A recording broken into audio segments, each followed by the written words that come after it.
দর্শক, আমি এখন দাঁড়িয়ে আছি সৌদি আরবের মিনা প্রান্তরে।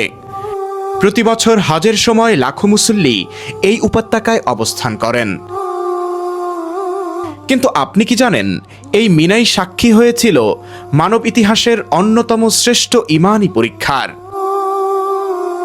এখানেই হযরত ইব্রাহিম আলাইহিসসালাম তার প্রিয় পুত্র নবী ইসমাইল আলাইহিসসালামকে আল্লাহর নির্দেশে কুরবানি করার জন্য নিয়ে এসেছিলেন। আমার পিছনের ওই যে জায়গাটা, ওখানেই হযরত ইসমাইল আলাইহিসসালামকে ইব্রাহিম আলাইহিসসালাম কোরবানির জন্য নিয়ে এসেছিলেন। একটা পুলিশ স্টেশন, আল্লাহই জানে এখানে হয়তো পুলিশ নাই এখন, পুলিশ থাকলে আমাকে অনেক আগেই সরিয়ে নিত।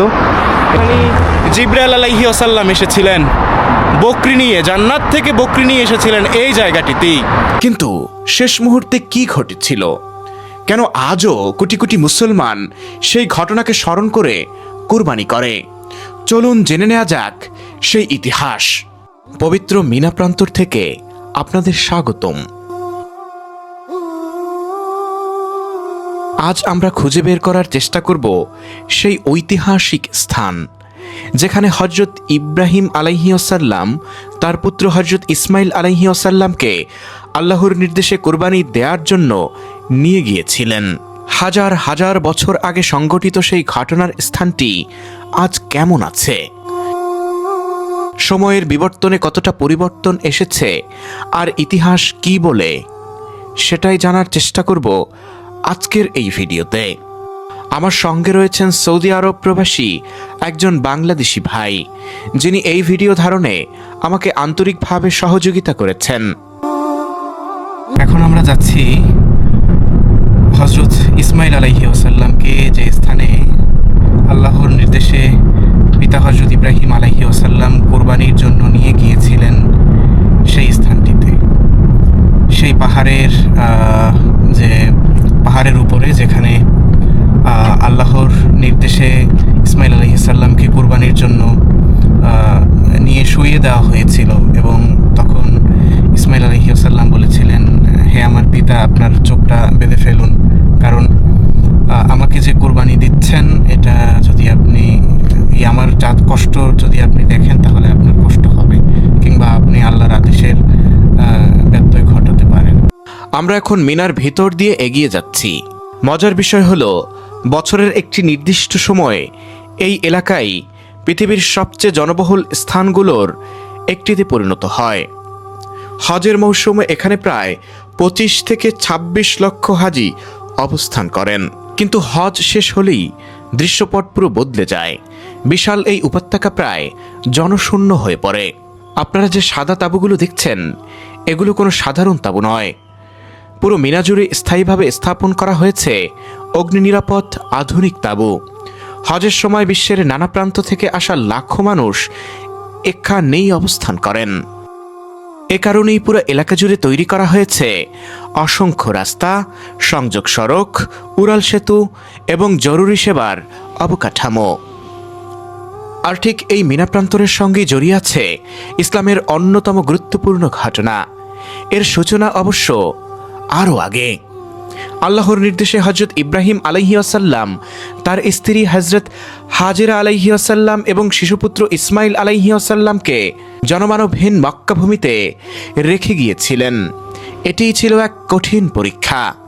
সেই পরীক্ষার মাঝেই আল্লাহর রহমতে শিশু ইসমাইল আলাইহিসসালামের নিকট থেকে উচ্চারিত হয়েছিল পবিত্র জমজমের কূপ। মিনার রাস্তা দিয়ে চলতে চলতে একটা বিষয় খুব সহজেই চোখে পড়ে। অনেক রাস্তা দূরে গিয়ে হঠাৎ শেষ হয়ে গেছে, কোথাও আবার ব্যারিকেড, কোথাও আবার বিকল্প পথ। প্রকৃতপক্ষে লাখো মানুষের নিরাপদ চলাচল নিশ্চিত করার জন্যই এ বিশেষ পরিকল্পনা করা হয়েছে। মূলত ইব্রাহিম আলাইহিসসালামকে আল্লাহ তাআলা পরীক্ষা করতে চেয়েছিলেন তার সবচেয়ে প্রিয় বস্তুধারা, এবং তিনি সে পরীক্ষায় সফলভাবে উত্তীর্ণ হলেন এবং আল্লাহ তাআলা হযরত ইসমাইল আলাইহিসসালামকে এখান থেকে মুক্তি দিলেন। বছর পেরিয়ে যখন ইসমাইল আলাইহিসসালাম বড় হলেন, তখন আল্লাহ তার পিতা ইব্রাহিম আলাইহিসসালামকে আরও বড় একটি পরীক্ষার সম্মুখীন করলেন। তিনি স্বপ্নে দেখলেন নিজের প্রিয় পুত্রকে আল্লাহর উদ্দেশ্যে কুরবানি করছেন। নবীদের স্বপ্ন ওহী, তাই তিনি বুঝলেন এটি আল্লাহর নির্দেশ। তখন তিনি বিষয়টি হযরত ইসমাইল আলাইহিসসালামকে জানালেন। তখন হযরত ইসমাইল আলাইহিসসালাম বললেন, হে আমার পিতা, আপনাকে যা আদেশ করা হয়েছে তাই করুন, ইনশাআল্লাহ আপনি আমাকে ধৈর্যশীলদের অন্তর্ভুক্ত পাবেন। ইসমাইল আলাইহিসসালামের সাথে নাম জড়িয়ে আছে পবিত্র কাবা শরীফেরও, কারণ কাবা শরীফের যে আমরা যে জামজাম কূপ যেটা দেখতে পাই, সেটি হযরত ইসমাইল আলাইহিসসালামের পায়ের আঘাতেই সৃষ্টি হয়েছিল। মা হাজেরার যখন সাফা থেকে মারওয়া থেকে সাফায় যখন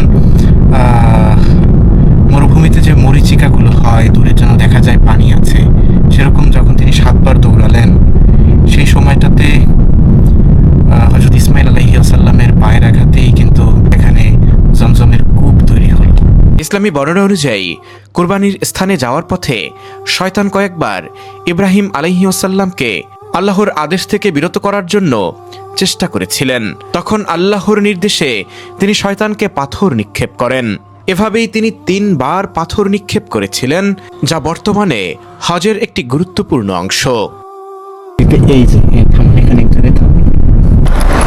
অত্যন্ত ব্যস্ততম একটি জায়গা। সৌদি আরবের সব জায়গাতে গাড়ি দাঁড়াতে পারে না, তারপর ভাই আমাকে দাঁড়া করালো। এই যে দেখুন, এই হচ্ছে সেই জায়গা। এই যে ওই যে দেখুন, ওই যে পিলার দেওয়া ওই যে স্থানটি, ওটি হচ্ছে সেই স্থান যেখানে হযরত ইসমাইল আলাইহিসসালামকে তার পিতা হযরত ইব্রাহিম আলাইহিসসালাম নিয়ে এসেছিলেন। বন্ধুরা, এটা দেখতে পাচ্ছেন, এটা হচ্ছে একটা পুলিশ স্টেশন। আল্লাহই জানে, এখানে হয়তো পুলিশ নাই এখন, পুলিশ থাকলে আমাকে অনেক আগেই সরিয়ে নিত। এরপরে মিনা শেষ হবে, আর নেহায়াতুল মিনার পাশেই হচ্ছে এই যে সেই বিখ্যাত স্থান।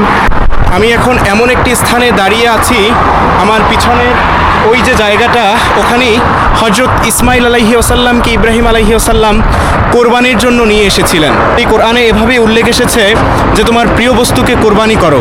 তখন হযরত ইব্রাহিম আলাইহিসসালাম প্রিয় বস্তু খুঁজতে এক পর্যায়ে দেখলেন তার সবচেয়ে প্রিয় হচ্ছে তার পুত্র সন্তান।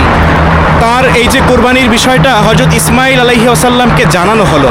তখন ইসমাইল আলাইহিসসালাম বললেন, হে পিতা, আল্লাহ যেহেতু আপনাকে নির্দেশ করেছেন, আপনি যেহেতু স্বপ্নে দেখেছেন আপনি একজন আল্লাহর নবী, তার মানে আপনি সত্যিই দেখেছেন। আল্লাহ চাচ্ছে আমাকে কোরবানি করার জন্য, আপনি আমাকে কোরবানি করেন। এরপরে এবং আপনি আমাকে সবরকারীদের অন্তর্ভুক্ত হিসাবে পাবেন। আল্লাহ তাআলা কোরআন শরীফে আয়াত নাজিল করেছেন যে আমাদের সব কিছু যেন আল্লাহর জন্যই হয়। ইন্না সালাতি ওয়া নুসুকি ওয়া মাহইয়ায়া ওয়া মামাতি লিল্লাহি রাব্বিল আলামিন। এই প্রেক্ষিতেই হযরত ইব্রাহিম আলাইহিসসালাম ইসমাইল আলাইহিসসালামকে এই স্থানে নিয়ে আসেন। আসার পথে এই দিকেই দেখা যাচ্ছে যে জামারা, যেখানে শয়তানকে পাথর নিক্ষেপ করা হয়। তখন 3টি স্থানে শয়তান তাদেরকে ধোঁকা দিতে থাকলো। প্রতিটি স্থানই ধোঁকার স্থানই তারা পেরিয়ে গেল, শয়তান তাদের উপরে বিজয়ী হতে পারল না। অবশেষে আল্লাহ তাআলার সর্বশেষ পরীক্ষা হিসাবে এই যে স্থানটি, এখানেই তারা চলে এসেছেন।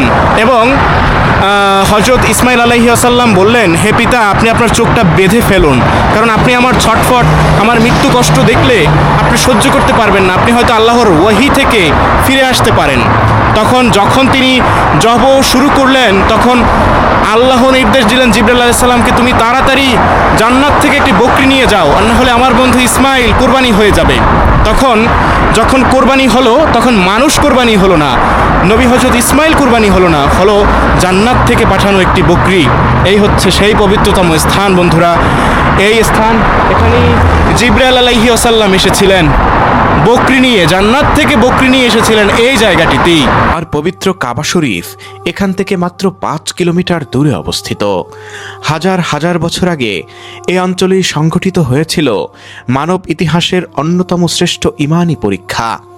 ইসলামের ইতিহাস অনুযায়ী এখানে ইব্রাহিম আলাইহিসসালাম তার পুত্র হযরত ইসমাইল আলাইহিসসালামকে শুইয়ে দিয়েছিলেন আল্লাহ তাআলার নির্দেশ বাস্তবায়নের উদ্দেশ্যে।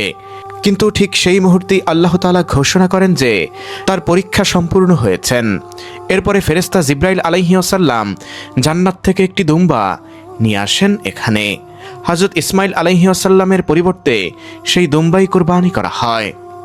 সেই ঘটনার স্মৃতি আজও জীবন্ত রয়েছে মুসলমানদের কুরবানির ইবাদতের মধ্যে।